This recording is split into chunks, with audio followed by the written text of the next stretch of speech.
Hey everyone, and welcome to the Domain Vlog. Today I'm joined with Keith DeBoer, and we're just going to be talking a little bit about the domain industry, and I'm going to interview him, and he's going to tell us a little bit about what he's doing. So, welcome to the vlog, Keith. Yeah, Josh, thanks for having me on. Absolutely. So, for those of us that don't kind of know too much about you, tell us a little bit about your background and what you're currently doing.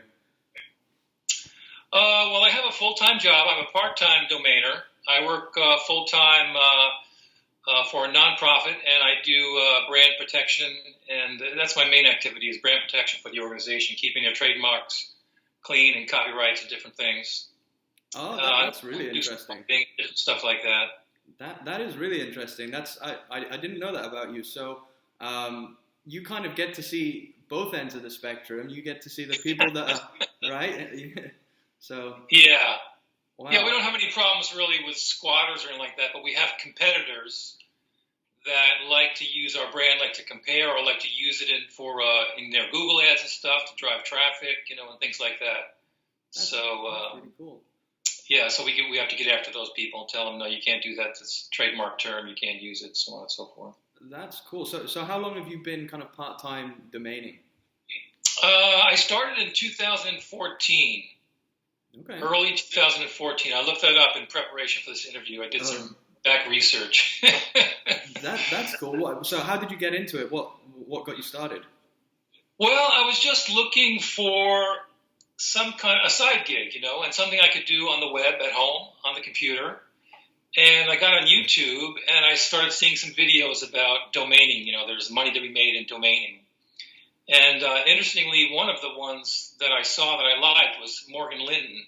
Okay. And he had a series of videos on there. And at that time, Morgan and even a few other people that had videos on YouTube, they were all really hot on getting domain names and developing them into websites and then selling the website after you generate some traffic and some income. So I started out on that, and that was a total disaster.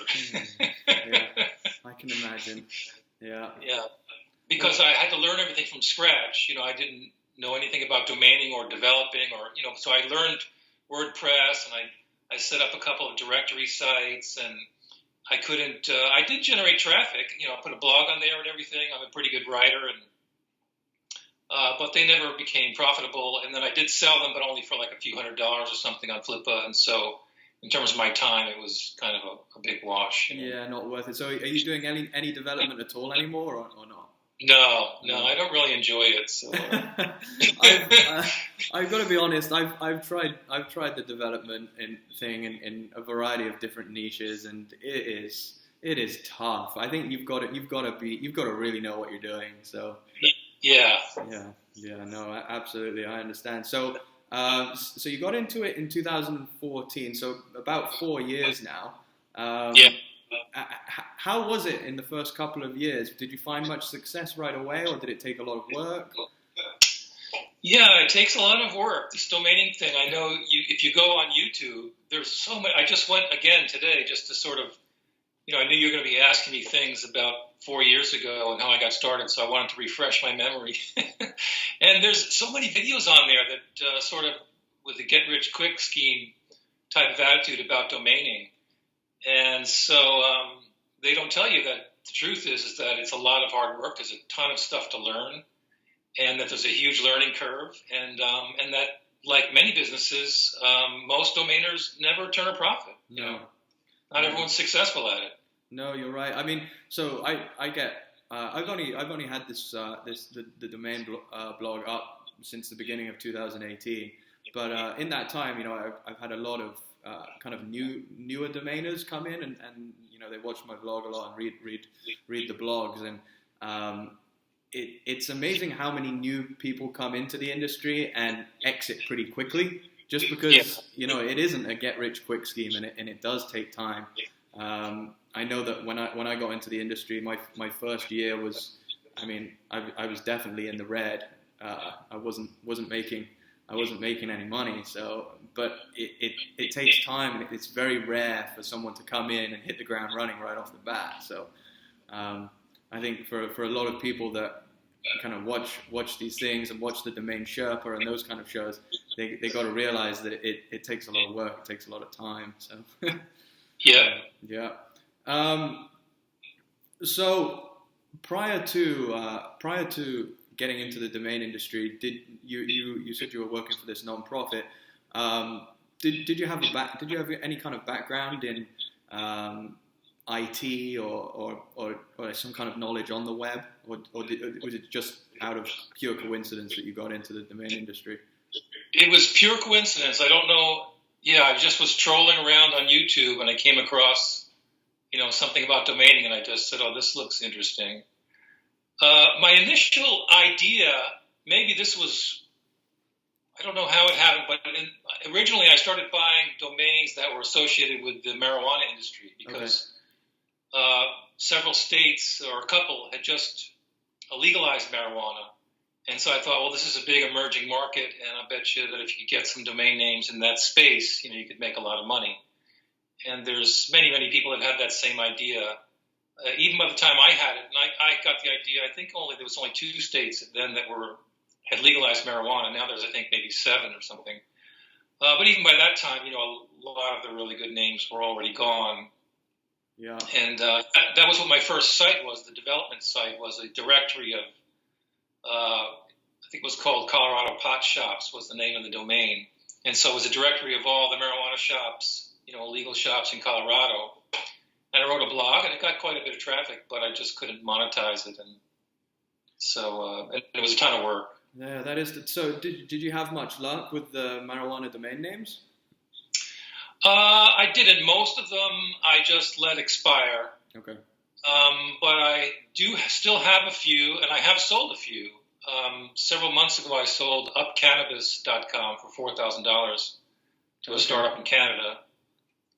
And I still own grasshero.com, which I think is a good one. Yeah. I found in the closeouts. And so I have maybe a handful, but not anything of any significance. Yeah, Grass Hero is a really cool brandable name. I find it's funny. I'll look on closeouts most days, and some days I'll see nothing, and then some days I'll be surprised at what manages to kind of sneak through the cracks and not get picked up by some of these bots and whatnot, right? Yeah. I think I picked up license2grow.com the other day as kind of I thought that would fit in well to the marijuana industry, and it was cheap. I think I got it for between $20 and $30. And so for a lot of the people that are kind of new in the industry, they're always trying to hand register names, right? They're trying to get these names for $8, and they think that they can flip them for $1,000, $2,000. Right. But in reality, you're better off going to closeouts or going to expired names or going to NameJet and finding names there for close to the same cost. That's interesting. Is there any other niches that you're kind of invested in, or that you like, or you've had success in? Well, after I had that kind of debacle with the development names and with the marijuana names, then I saw, I started looking around. I went to Name Pros and I discovered Domain Sherpa. And then I saw these interviews on Domain Sherpa with Margot Bushnack, who's the founder of Brand Bucket, and Michael Krell, who was the managing director for a while. And that inspired me to go into brandables. And so that's been my main focus for the last, 3 years. And I like brandables because I'm a bit of a writer. So I like words, and how the synergy between the words and how they match up. And I like the idea of brands and mind share and all these different principles of brandables. So that's really something that's attracted me, that I really enjoy, Yeah, absolutely. Well, you definitely talk a little bit more about Brand Bucket shortly. And I was speaking to Michael Krell the other day. He bought, we actually did a transaction where he bought at least a dozen names from me. So he's still obviously very active. Nice. But do you remember what your first ever sale was? My first, I have a list here. Let me look at it. I can tell you exactly. Oh, yeah. My first sale on Brand Bucket, let me see. first sale actually ever was I had another harebrained idea. I thought, well, I'll hand register all the names of all these millionaires, Okay. The personal names of millionaires. And so I did that. I registered, 20 or 30 of those, and I used some coupons, a lot of GoDaddy coupons in those days. And that turned out to be, not very useful either, and I let all those names go. But one of them did, come through. And originally, I wrote about this in my blog on DN Geek a while ago. One of them actually contacted me through a third party who pretended to not have anything to do with this wealthy person. And originally, being a new domainer and everything, I asked for $10,000 for the domain because I thought, well, they're a millionaire, they must be able to pay me $10,000. Yeah. So, but of course, they walked away, and then eventually, I just contacted them again a month or two later, and I said, I realized now that I was asking too much money, and would you like to buy it for $1,500? And they jumped at the chance, That's fair. That's cool. That's interesting. I never personally registered the personal names of people or whatnot. I think I tried a few first names, and I think I even have a couple first names in my portfolio. Not like great first names, not popular ones, because those are expensive. But right. I haven't had much luck with first names. But you said you registered first and last together. Yeah. Yeah. Okay. Exact person's name. And I know that some people in the industry kind of frown on that. Some of the pros, I know I've heard on Domain Sherpas say they don't think that's very kind or something. But I don't personally see any problem with it. I mean, it didn't turn out to be profitable for me anyway. But I don't see the difference between finding a target. Like, say you get the name, bestdeals.com, and there's a company called, that has the domain getbestdeals.com. Maybe they're a startup or something. And you target them to sell the domain to them, and you sell it. I mean, people do that all the time. They pay huge amounts of money in the drops, the expired auctions, right, to buy domains that are an upgrade for an existing business. So I don't see, the harm in targeting a particular person or industry or company or something like that. I agree with you. But I find in general, though, that most people are not interested in owning their name, which really surprised me. I thought, people would really be concerned about strengthening their personal brand these days, but a lot of even semi-famous or well-known people just don't want to own their domain name. Yeah, it's interesting. There's been a lot. I think there's been a lot of UDRP cases where someone that has a last name, for example, has gone after the domain owner that has their last name, and in my instance, if it was Reason, and Reason.com is a 6-figure domain, and there's been a number of UDRP cases. I can't remember off the top of my head, but that's one of the things about some of these more valuable names is that they're subject to people just taking a shot at and saying, hey, why don't I try and win this in a UDRP for $1,500 rather than paying 20, 30 grand for it, which is crazy. Right. Yeah. Well, if the person is famous, then you definitely could be subject to a UDRP. Yeah. It is definitely scary. So yeah, I was talking to Michael the other day after selling him a few names, and he was saying that he still had something like over 7,000 names in on Brand Bucket. So he does. I thought, wow, I was surprised at how many that was. I really was. Do you have that many names as well, or? No, I only have about 1,500 right now. About 1,500. Okay. Yeah. So, for the people that don't know, what's your role at Brand Bucket? I'm the brand ambassador since sometime in 2016. I joined as the brand ambassador for Brand Bucket. Okay. So did they approach you, or what happened there? Yeah, they reached out to me and said, would you like to do this? They give me some, credits for for years, Brandbucket has charged $10, per domain to publish the domain once it's accepted onto the website. There's a review process first that you go through, which used to be free, and then once the domain was accepted, you had the choice: do I want to publish it on the site? In which case, you paid $10. Okay.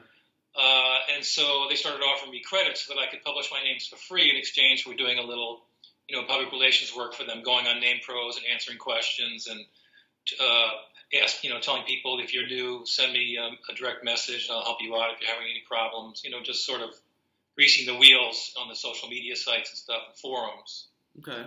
But now Brandbucket has a different setup, and you pay $1 for every name you submit. So you pay $1 review fee or submission fee, but then once the name is accepted, you publish it for free. You can submit names for review that are in auctions or that you haven't registered yet or that you're thinking of buying from somebody. You don't even have to own them, and you can get them reviewed for $1. Whereas before, you had to own the name or they wouldn't review it. That's interesting. When did that change? I wasn't aware of that. It changed about a year ago. I think that's actually I think that's good. I think from the Brandbucket side, that saves them time reviewing a bunch of names that are never going to get accepted as well, right? So because I assume you're going to get less of those kind of junk submissions when someone has to pay $1 for it. Yeah. And it's on the other side, from the side of the seller. It's basically an appraisal, so it's a pretty darn cheap appraisal. Yeah. Some experienced, people in the industry for $1 to get a yes, a nod, and a price, on what they think the domain would be worth to an end user. I think that's good. Do you know how many domains there are currently listed on Brandbucket? Yeah, it's close to 49,000. 49,000.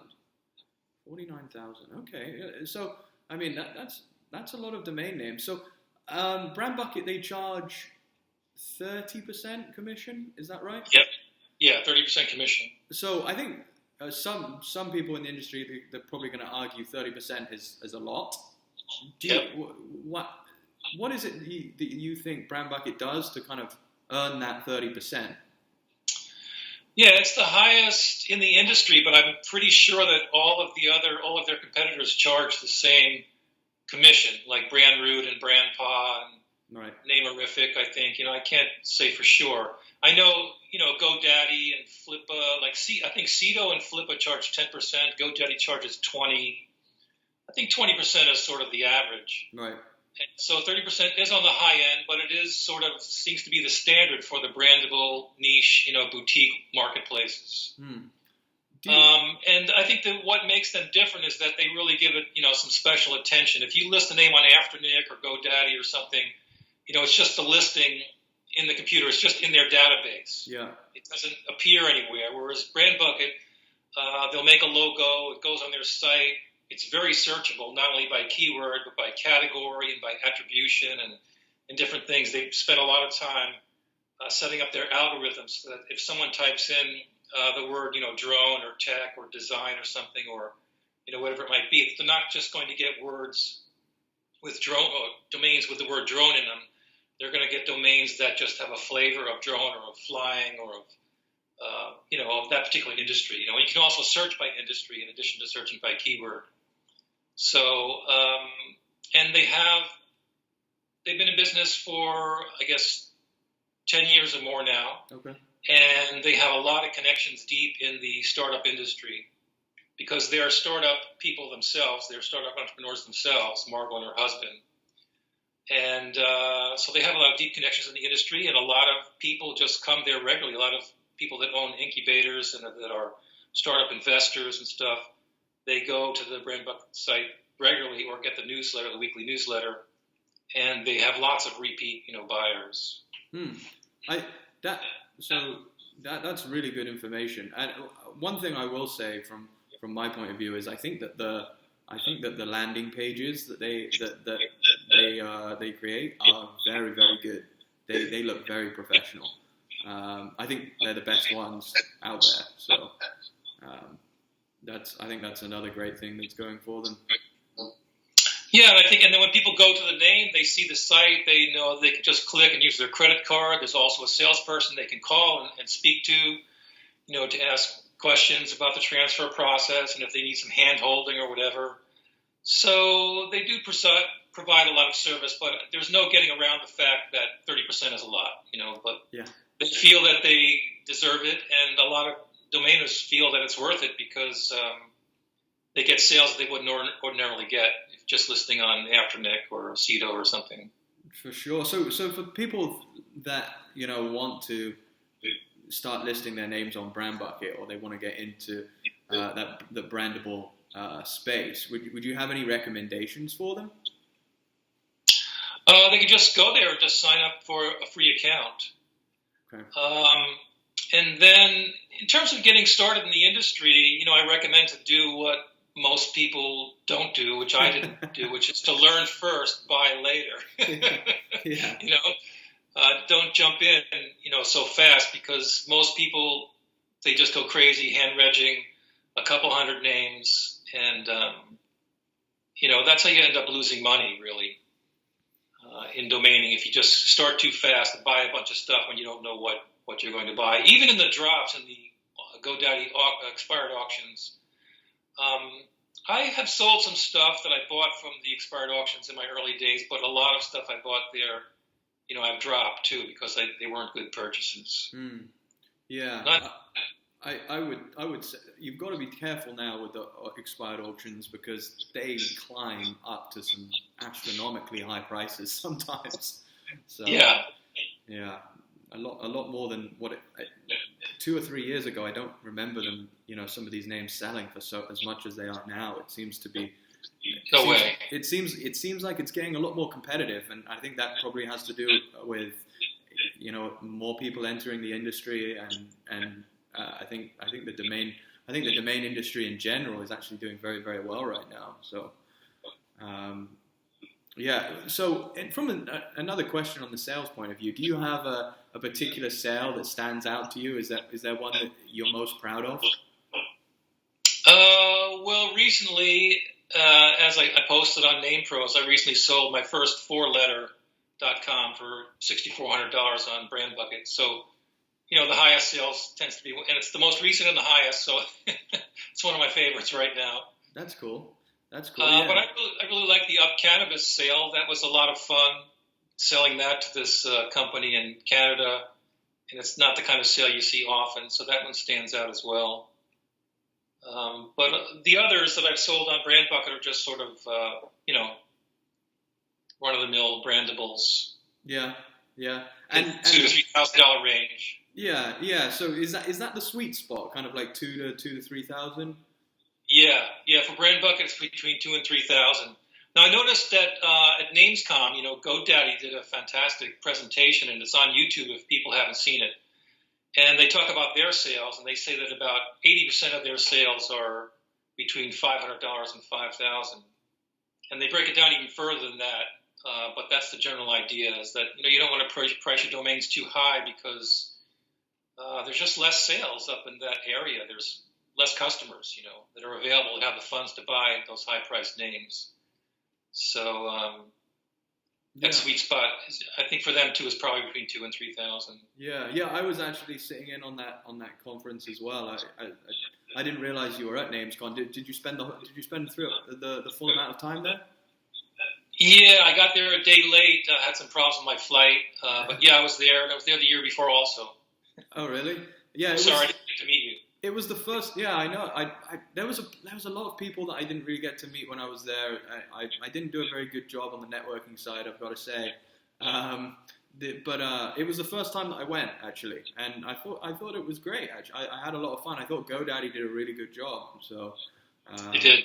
Yeah, I like GoDaddy a lot. It's my preferred kind of registrar of choice. I think that they're doing a really good job over there, and I certainly enjoy working with them, and I think they've got great customer service as well, from my point of view. So I think their back end for domainers still needs some work. Mm-hmm. In terms of managing your domains on the back end, and your if you have the that membership, whatever it's called, where you get a automatic discount on your registrations and renewals and stuff, If you have that, I think it's only $100 a year with a coupon or something or less. If you get that, the prices are pretty competitive, and like you say, the service is good, and it's just so reputable. When you're dealing with a client or something and trying to sell a name, they usually have a GoDaddy account. They know GoDaddy. They have the premium domain option where you can list your domain for sale right there on the GoDaddy site. So if someone types in, you get to type in traffic. I also forward my pages directly to my GoDaddy premium page. So if they do a type in search, or if they search for it on the GoDaddy platform, then it automatically goes to a sales page where the price is right there, and they can press a button and use their credit card and buy it immediately. So I think those are big pluses. Yeah, no, I'd agree. And I like the fact that they've integrated with Afternic now. So anything that goes on Afternic also is on GoDaddy. Yeah. So you have 1,500 names at Brand Bucket. So then you obviously have a bunch of other names that are listed elsewhere as well, then, by the sounds of it. Yeah. Ones that I have listed on my own at Afternic or GoDaddy Premium or Sato or whatever. Okay, cool. So talking a little bit more about domains, are you just invested in .com primarily, or do you invest in other extensions as well? I'm not a fan of the new extensions. No. So I have like 98% .com. I do own some 3-letter .orgs and .nets. Okay. So on a similar topic, where do you see the kind of the domain industry going? Because there's a lot of people out there that they want to say that GTLDs are going to take over, or .io is going to start becoming more prevalent, which may be the case. But where do you see it?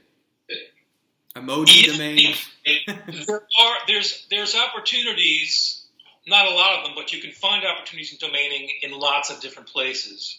And that's one. If you're drawn to the new GTLDs and you can really dial in the market and see what sells, and you know what to buy, there's money to be made there.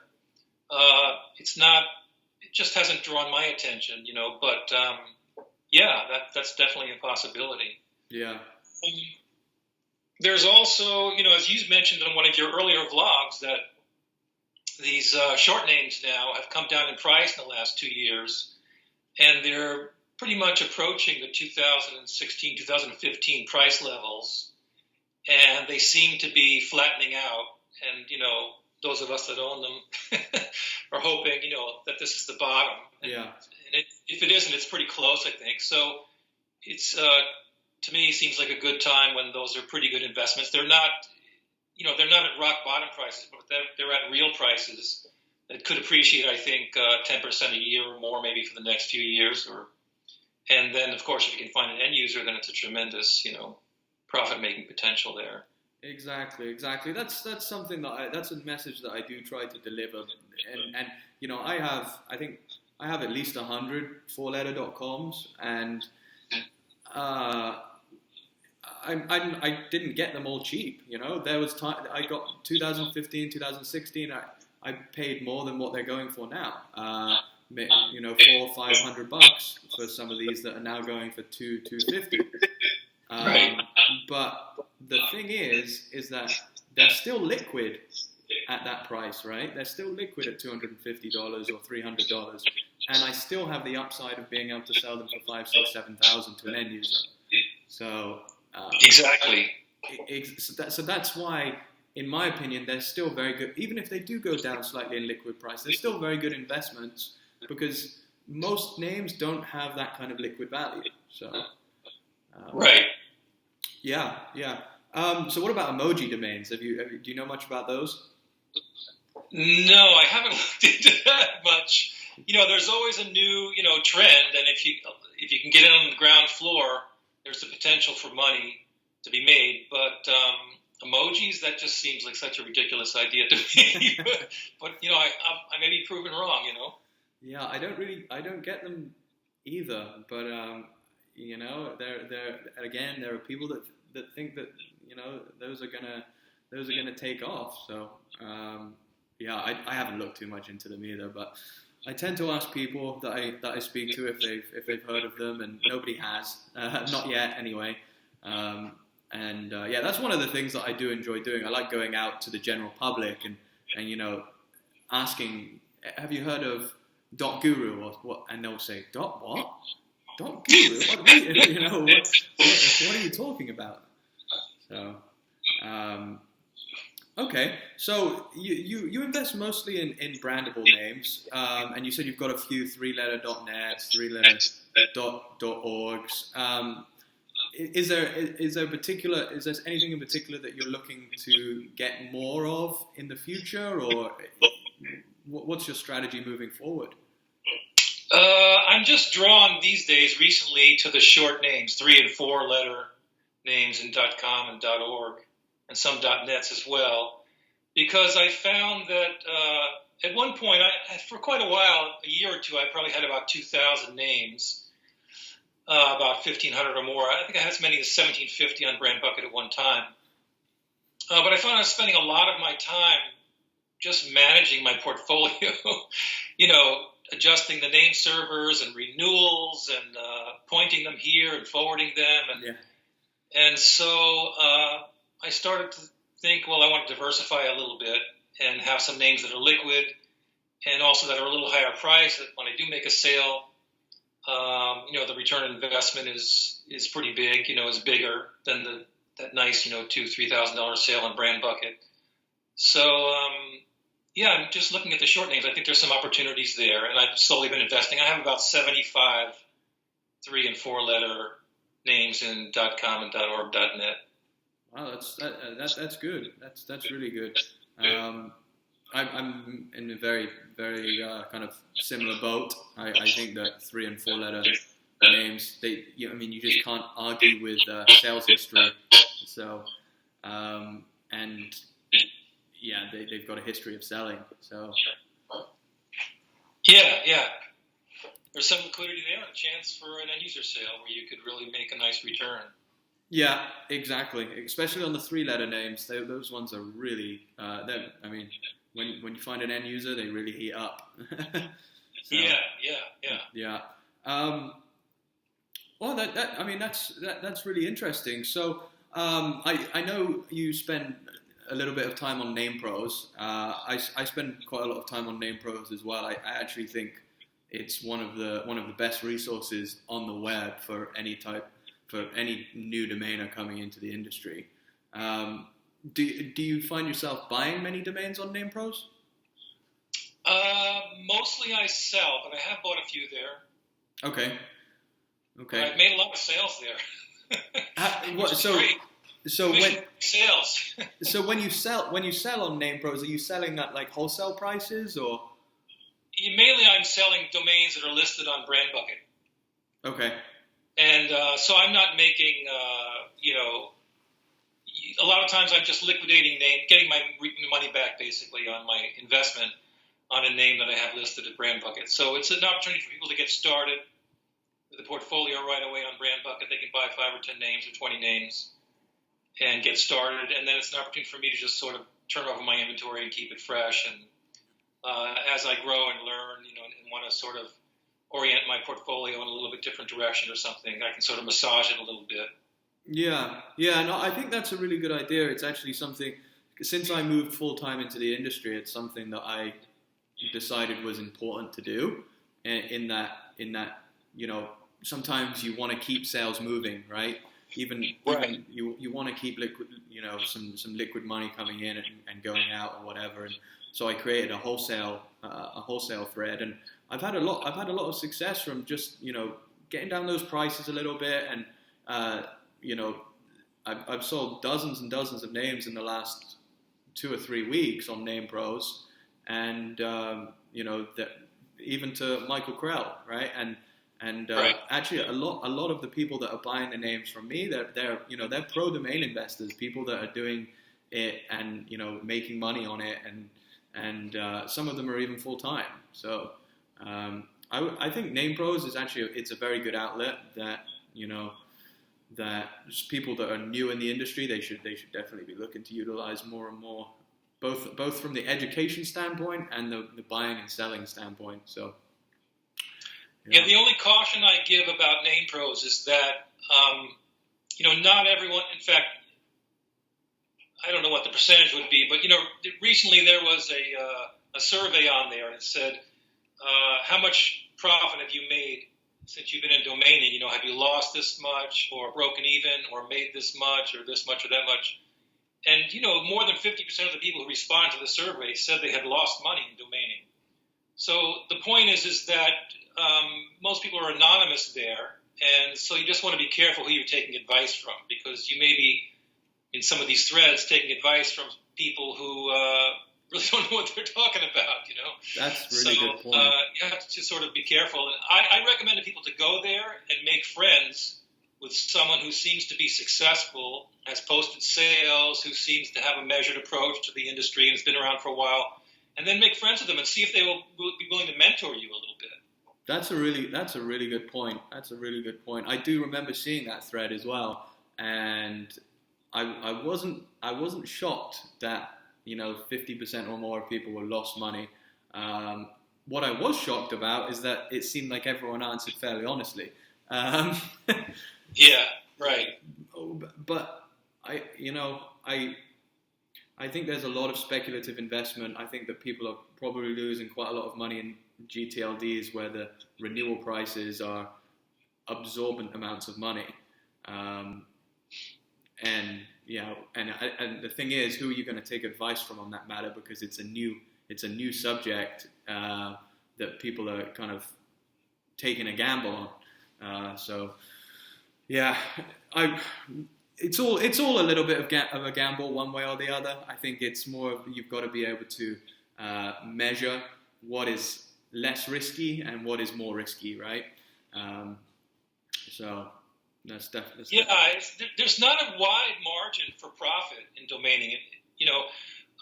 Even a couple of years ago, I heard Drew say something that just was so revolutionary for me as a journeyman domainer on Domain Sherpa. He said in one of their shows, most of the domains that we own won't sell in our lifetime. And, I was like, wow, this is coming from one of the most successful people in the industry. Yeah.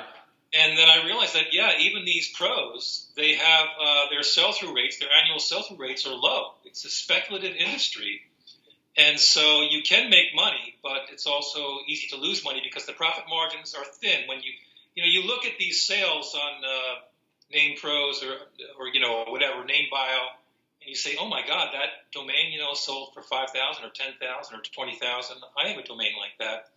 But what you don't know is all the other hundreds or thousands of domains that person might own that they've been paying renewal fees on. Yeah.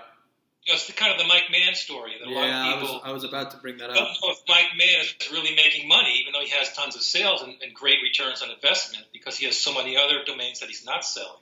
Yeah. That's a really good point. Everyone is gets very excited by Mike Mann sales, and they are certainly very, very impressive sales, without a doubt. And actually, there's as he has an opposing strategy to that of GoDaddy's, where GoDaddy say price your names between 2,000 and 5,000 or whatever, and you're going to get more sales. His strategy is if someone wants the name bad enough, and I priced it at $5,000, I might have left $25,000 on the table, which would cover my expenses for this, and this, right? So, right. You see names that most of us would be happy with $4,000, and he's selling it for $30,000. Right. It's interesting because it's just another business model, right? And his business model is, I'm okay sacrificing those few people that are not going to purchase a name for 5 or 6 figures, but in return, I'm going to get those people that are able to purchase for 5 or 6 figures, rather than them getting a bargain and purchasing it for $4,000, which is interesting. He's probably made some. He's got the data over a certain amount of time, and he's made that calculated decision, which is, it's just another way of doing it. Right. And if you've seen on NamePros, there's a great thread called completed sales, something like that, report completed sales or something. And that's a great thread to watch. And there's a lot of inspiration there, but also there's a lot you can learn there too, because there's several people there that just make these small sales. They sell their domains for $2, $3, $4, $5, $600, but they make several sales a week. Yeah. Sometimes they're geo domains, or they're just really good at brandables, and they just put them on Afternic, and they just sell a lot of them, a high percentage of them. So that's sort of a business model too, is selling them for under 1,000 or even under 500, but just sell enough of a quantity that it becomes worth your time. Yeah, I agree. There's different ways of doing it, and especially if you're more active and you're saying, okay, I want to outbound a little bit more, and that's when having those geo domains are really important. Those generic names where you can go after 50 different end users and approach them with a price of $500-$600 and make several sales a week. And I think there's the user Federer. Have you seen his sales? I think so. Yeah. He does a fantastic job at selling kind of like geo and generic names for actually pretty high prices, and a lot of what he does is outbound. It's pretty impressive. And those are hand-regged names too. But what they do though is they do something that's very important. And every domainer should have this in mind. Before you buy a domain, you should know who you're going to sell it to. Now, you may not know the exact person or the exact company, but you should know what industry, what niche, what area of a certain. You have to know that the market is there. There's some demand for this kind of a name. And in the case of these geo guys, what they do is they'll go.